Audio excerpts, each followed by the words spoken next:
Una vez más, reunidos para compartir mitos y leyendas de América. Hoy viajamos a las lejanas islas de Hawái para descubrir la leyenda de la naupaca, una planta que florece a medias y encierra una historia de amor y tragedia. También te contaré la leyenda de un árbol que sangra, del peyote. Soy Jenny de Bernardo y te invito a sumergirte conmigo en estas leyendas que nos muestran cómo las emociones humanas pueden estar plasmadas en la naturaleza.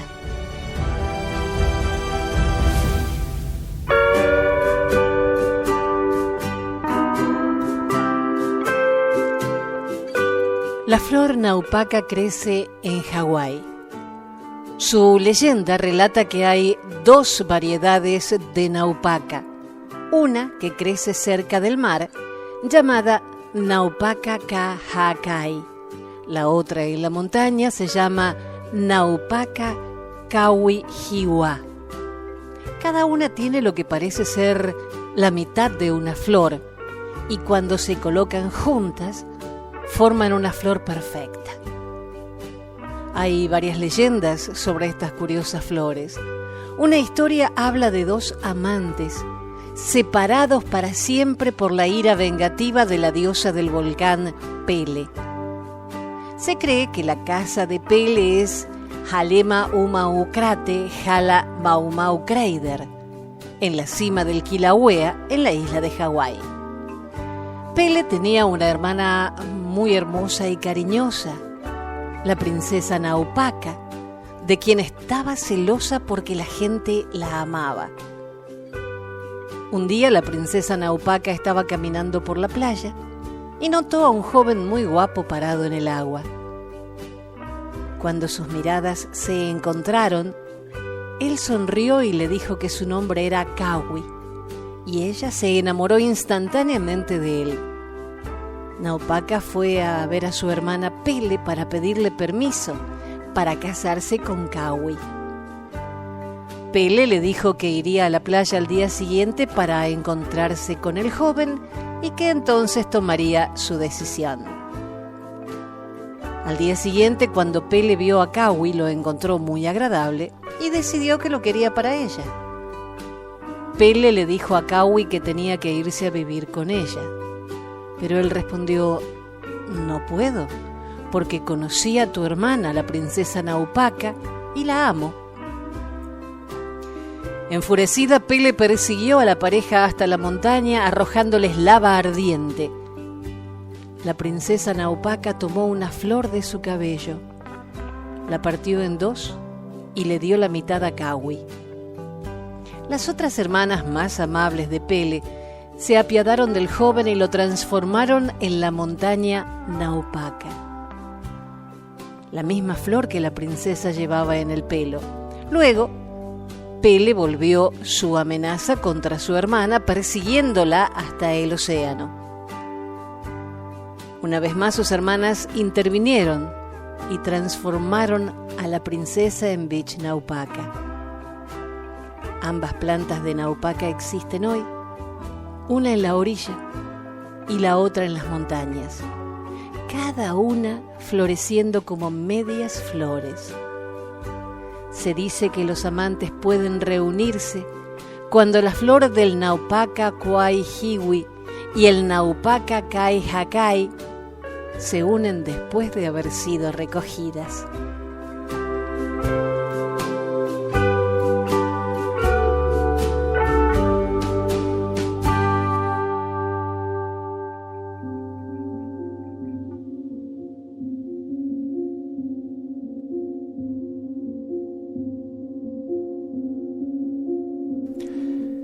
Retrocediendo en el tiempo, llegamos hasta una hermosa y apartada región de la Amazonia, donde vive asentada una tranquila y próspera comunidad indígena, regida por un anciano y sabio curaca, que tenía una bellísima hija llamada Sani. Todo el mundo al verla le expresaba su admiración y cariño, pero a Sani No le importaba nada el sentimiento de las personas y nunca se la veía feliz. Porque Sani jamás se enternecía por nada, ni sentía amor por nadie. Por eso la conocían en toda esa región con el apelativo de la que nunca llora. Cuando llegó el invierno a la comarca, llovió de forma tan intensa que todos los esteros y los ríos se desbordaron. Las casas, los cultivos, los animales, todos fueron arrastrados. La gente sufría y lloraba mirando el desastre. Solo Sani se mantenía indiferente, sin derramar una sola lágrima. Aquellos indígenas buenos, transidos por el dolor que le producía la destrucción, que el fuerte temporal iba dejando a su paso, criticaban con amargura la fría actitud de Sani. «Mírala, no le importa nada», decían otros. «Ni siquiera le importa el llanto de los niños. Ella tiene la culpa de lo que nos está pasando. Los dioses la están castigando por no tener sentimientos», decía la mayoría. En eso, la Ruku Warmi, una mujer anciana, la más sabia de las mujeres, aseguró que solo el llanto de Sani podría acabar con el vendaval, la lluvia y la terrible situación por la que estaban pasando. «Pero, ¿cómo la haremos llorar?», dijeron. «Yo creo que ni ante la muerte de su padre lloraría», dijo otro. Todos los ancianos estuvieron de acuerdo en que era necesario que Sani conociera el dolor para que su alma se conmoviera.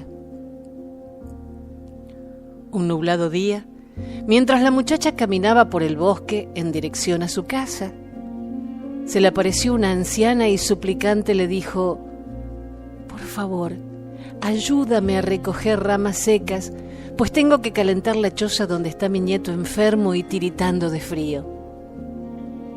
Pero Sani apenas si la miró con indiferencia y siguió su camino como si nada. Casi al instante se le apareció una joven mujer con el niño enfermo en los brazos y le dijo: «Te lo suplico, ayúdame a encontrar las hierbas que necesito para curar a mi hijo». Y aunque Sani sabía dónde encontrar esas hierbas, no quiso ayudar a la joven y angustiada madre y siguió su camino imperturbable, sin siquiera volver la vista atrás. Pero solo alcanzó a dar unos cuantos pasos, porque enseguida se oyó la voz de la anciana que imploraba diciendo: «Señor, haz que esta mujer que no siente compasión por una abuela ni por una madre sufriendo, jamás sea abuela ni madre. Haz que esta mujer que tanto daño nos ha causado por no llorar, desde hoy viva haciendo el bien a los demás con su llanto». Sani, al escuchar las palabras de la anciana, quedó paralizada de terror y sintió cómo su cuerpo empezaba a sufrir extrañas transformaciones. Vio cómo sus pies se hundían en la tierra y les empezaban a crecer raíces. Su cuerpo comenzó a endurecerse y a cubrirse de corteza como un tronco. Sus cabellos crecieron y, engrosándose, se expandieron como las ramas de un árbol. Al finalizar la extraña metamorfosis, Sani se había convertido en el árbol de sangre de Drago. Desde entonces, la selva se pobló de esta nueva especie medicinal, el árbol de sangre de Drago, al que hay que hacerle sentir dolor, cortándole la corteza para que llore por la herida y beneficie a las personas con sus lágrimas. Lágrimas buenas para curar heridas, quemaduras, úlceras. De esta manera, el alma de Sani, atrapada en el árbol, ayuda a mitigar el dolor de los demás.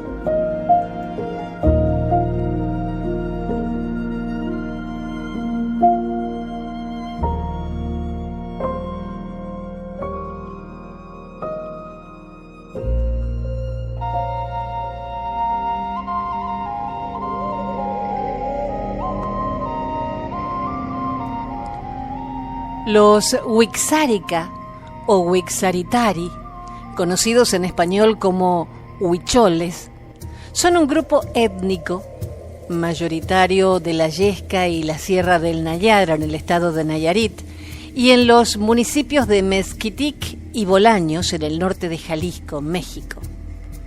Estos municipios están enclavados en el extremo sur de la Sierra Madre Occidental. Su espiritualidad tradicional incluye la recolección y el consumo del peyote, un cactus que posee efectos alucinógenos debido a sus alcaloides psicoactivos, entre ellos la mescalina. Y esta es su leyenda. Se cuenta que hace mucho tiempo en la Sierra Huichol, los abuelos se reunieron para discutir sobre su situación. La gente se encontraba enferma, no había ni agua ni comida, no llovía y la tierra estaba seca. Ellos decidieron enviar a 4 jóvenes de cacería con la tarea de encontrar alimentos y llevarlos a la comunidad para compartirlos.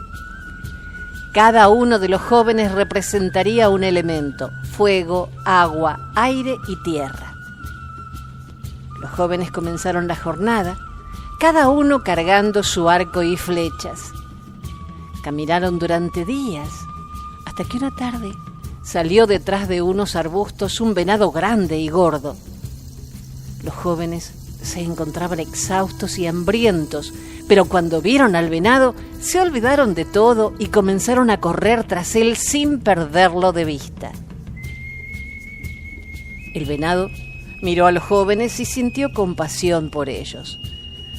Los dejó descansar una noche y al día siguiente los incitó para que continuaran la persecución.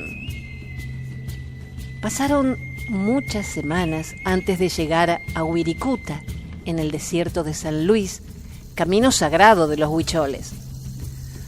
Cuando los jóvenes se encontraban en el camino de la colina cerca del Cerro de las Narices, vieron al venado saltar en dirección al lugar donde habitaba el espíritu de la tierra. Juraban que habían visto al venado correr en esa dirección y trataron de encontrarlo sin éxito.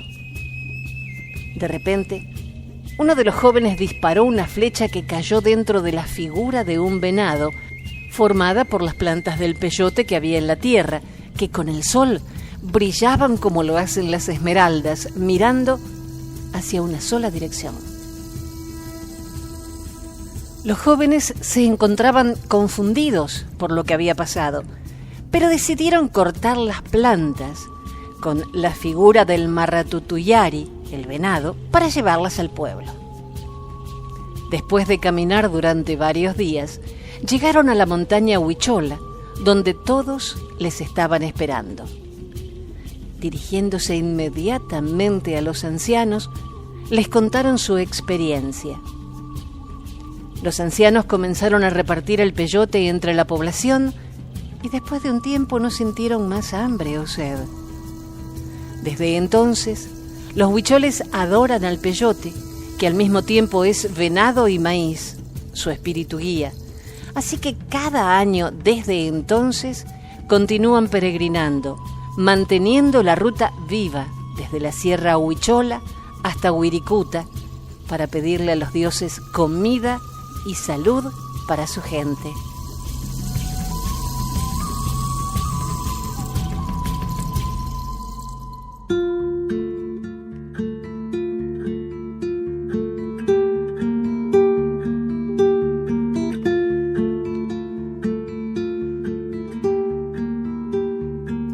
La aruera es una planta o arbusto silvestre de América del Sur, presente en Argentina, Bolivia, Brasil, Paraguay y Uruguay. Posee hojas finas, verdes y con una pequeña espina o ganchito en la punta que permite reconocerlas fácilmente. También puede sumarse a tal característica los numerosos nervios secundarios que la destacan de los demás árboles de nuestra flora. Las flores son pequeñas, de color amarillo verdosas, dispuestas en pequeñas panojas de 2 a 4 centímetros de longitud. Sus frutos son pequeños, globoso aplanados de color verde a verde muy pálido y castaños al madurar. A mucha gente le provoca dermatitis en las partes del cuerpo no cubiertas por la ropa. Las personas atacadas sienten primero cierta molestia, luego comezón que las obliga a rascarse y más tarde aparecen las ronchas. Esto produce la sensación de quemazón y mucho dolor. Se hinchan las partes expuestas y también los párpados, pudiendo incluso dificultar la visión. También puede atacar las mucosas internas. Según la sensibilidad y el organismo de la persona, la alergia puede retroceder sola o requerir tratamiento médico. Este mal lo provoca una sustancia, aquilfenoles, presente en toda la planta. La afectación es producida generalmente por contacto directo, al tacto o al cortar sus ramas, pero dicha resina es volátil y puede desprenderse de la planta con el calor. Por eso, en días de verano, el solo hecho de acostarse debajo de una aruera o pasar cerca de ella puede causar tal efecto. Pero por supuesto que hay una leyenda que explica esta actitud tan agresiva de la aruera.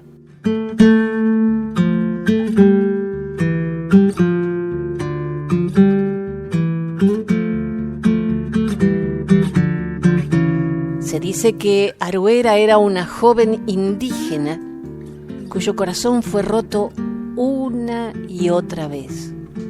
Cada vez que se enamoraba creía ciegamente en las dulces palabras que el enamorado de turno le murmuraba al oído.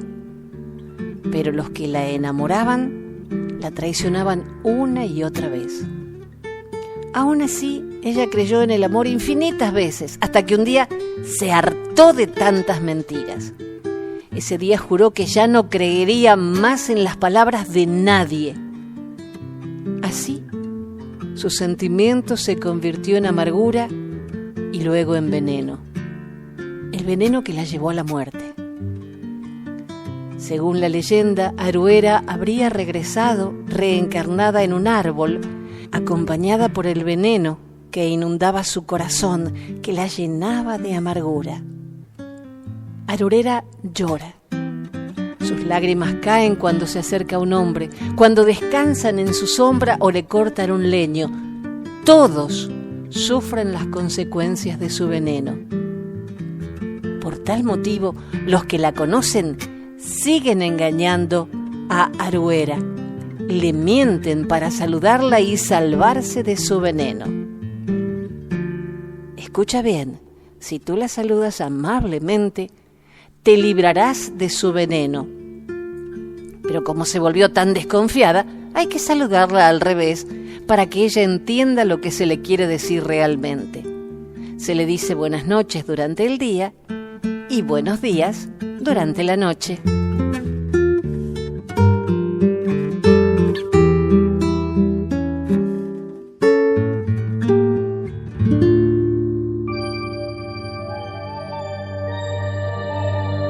Los saberes ancestrales guaraníes cuentan que Eireté era una joven indígena casada con el guerrero Cuimbá, con quien tenía un pequeño hijo. Pero en una guerra tribal, el esposo falleció y la mujer debió hacerse cargo de la crianza de su niño en soledad. Un día, mientras paseaba por el monte junto a su pequeño hijo, se alejaron de la tribu y al sentir el acecho de un yaguareté, Eireté alzó en brazos al niño y comenzó a correr.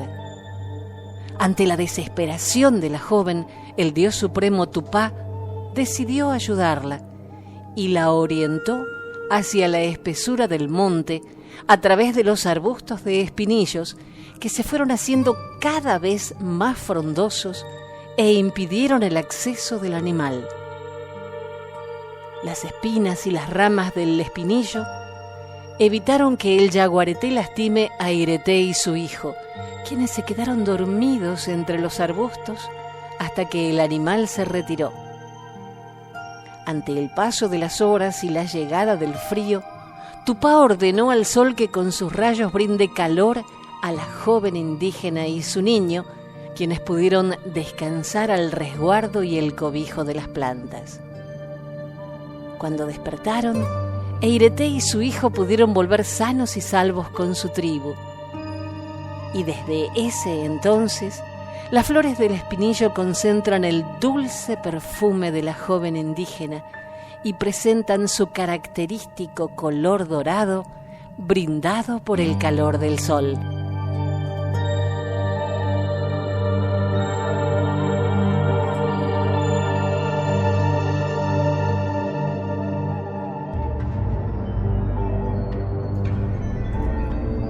El mundo dualista de los mayas partía del principio de que el bien y el mal son igualmente divinos.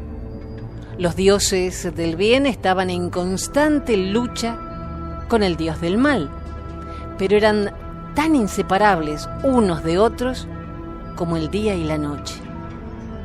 Cuenta una leyenda maya que existió un rey llamado Chechén que cometió terribles excesos con su pueblo. Al parecer, este malvado monarca tenía atemorizados a todos sus súbditos, a los que perseguía, acosaba, maltrataba e incluso llegó a matar solo por el placer de mantenerlos sometidos y aterrorizados. La situación llegó a ser tan caótica que un buen día el pueblo se sublevó y se levantó en armas contra su malévolo monarca. Chechén fue perseguido, acorralado y finalmente matado en el fragor de la revuelta. Pero antes de morir juró que regresaría a vengarse de todos. Se le sepultó en mitad de la selva, dejando su cuerpo alejado del pueblo. Meses después, sobre su tumba, comenzaron a brotar las primeras hojas de una planta no conocida hasta entonces. Continuó creciendo hasta convertirse en un árbol oscuro, recio y con veneno en sus venas, que muy pronto comenzó a extenderse como una plaga por toda la selva. Todo aquel indígena maya que entrara en contacto con su savia dañina padecía los males de aquel veneno. El rey había conseguido mantener su maldad sobre la faz de la tierra, incluso después de su muerte, manteniendo atemorizado a su pueblo. Ese árbol fue bautizado con el nombre de Chechén. Un tiempo después, una bellísima princesa maya con una fama de bondadosa y muy querida por el pueblo, llamada Chacá, desgraciadamente enfermó de gravedad y al cabo de un tiempo murió siendo joven, y sus súbditos, desolados, decidieron enterrar su cuerpo junto a la tumba del temido Chechén para que su bondad alejara al temido fantasma del malvado monarca. Pronto surgió de la tierra removida otro pequeño árbol, esta vez con cualidades curativas. Era el Chacá, que también se extendería por la selva en la misma proporción que el Chechén. Y hoy en día, casualidad o no, detrás de un Chechén siempre hay un Chacá.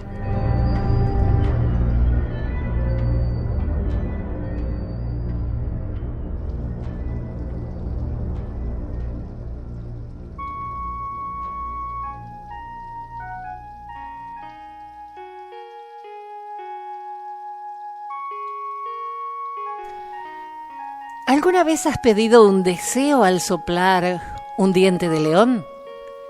Esta planta medicinal encierra en sus hojas, semillas y raíces una leyenda maravillosa que cuenta ya más de un siglo de antigüedad. ¿La descubrimos juntos? El diente de león es una pequeña flor silvestre de color amarillo, aparentemente de lo más común. Hay quienes las odian, quienes las ven como simple mala hierba que enturbia el equilibrio de un jardín o una parcela de cultivo. lo hacen sin saber que sus raíces aportan al suelo buenas cantidades de nitrógeno y minerales. Otros la aprecian por sus múltiples fines medicinales. En China, el diente de león se aprovechaba para la producción de productos farmacéuticos naturales y mezclas de tisanas. Además de su uso como medicamento, las hojas verdes nuevas se disfrutan en primavera, sobre todo en ensaladas campestres. De hecho, no podemos olvidar que los médicos árabes ya se servían de ella para elaborar múltiples remedios en los siglos X y XI. Se usaban para la fiebre, el dolor de muelas, problemas urinarios, anemia, estreñimiento, artritis, diabetes, problemas de la vesícula biliar, irritaciones de la piel, etc. Ahora bien, lo que ya no es tan conocido es que es uno de los elementos más mágicos de la naturaleza. Alrededor de esta planta sencilla y casi vulgar, se erige toda una antropología de lo místico y lo espiritual. Fascina por su transformación y hechiza por las leyendas que se han construido a su alrededor. La planta del diente de león está conformada por muchas flores individuales en miniatura, llamadas flores liguladas, que se abren al amanecer y se cierran por la noche. Esto les ha otorgado un atractivo único para muchas culturas.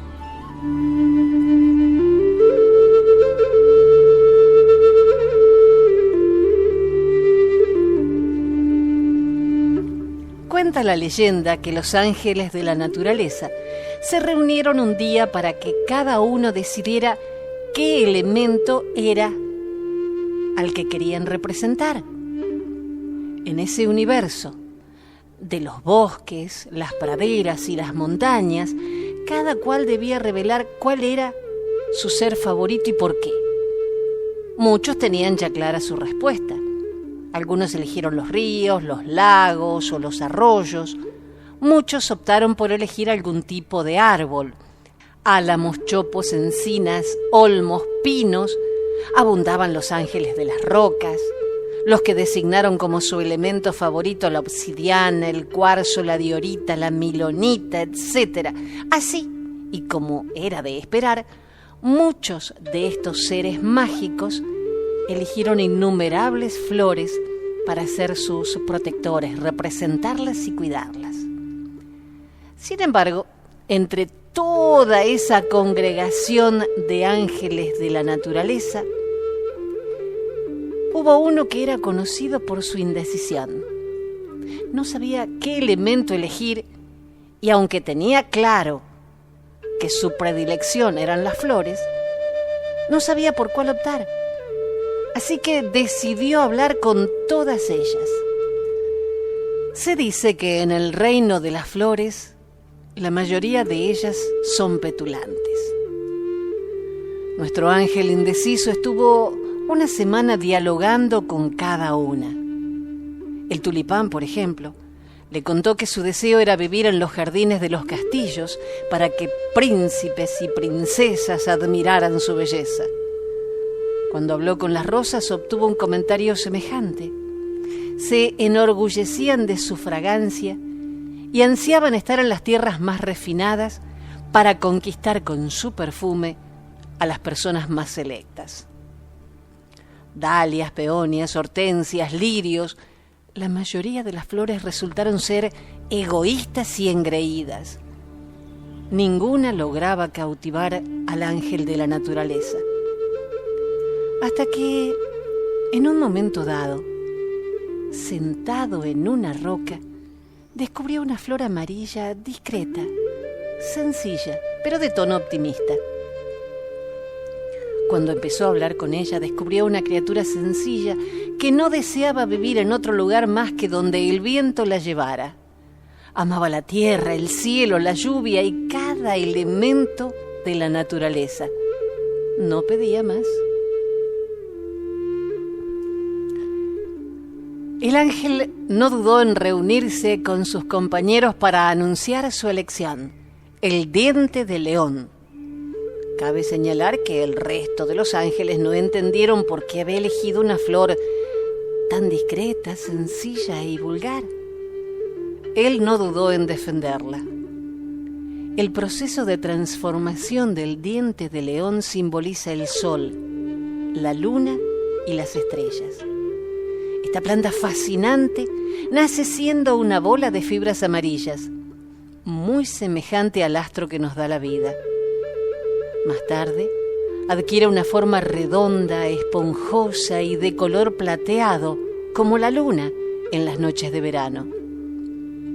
Seguidamente, para esparcir sus semillas, se separa y recorre grandes distancias como pequeñísimas estrellas fugaces llevadas por el viento. Todos quedaron cautivados por ese razonamiento, y tal fue el cariño que el ángel desarrolló por su querida flor, que le otorgó un poder, una facultad muy especial. Cada vez que los niños soplaran sus semillas, uno de sus deseos se haría realidad. Desde entonces, tal y como cuenta la leyenda del diente de león, todos crecemos soplando a esta planta, esperando que nuestros sueños se cumplan. ¿Me cuentas cuando tu deseo se haga realidad?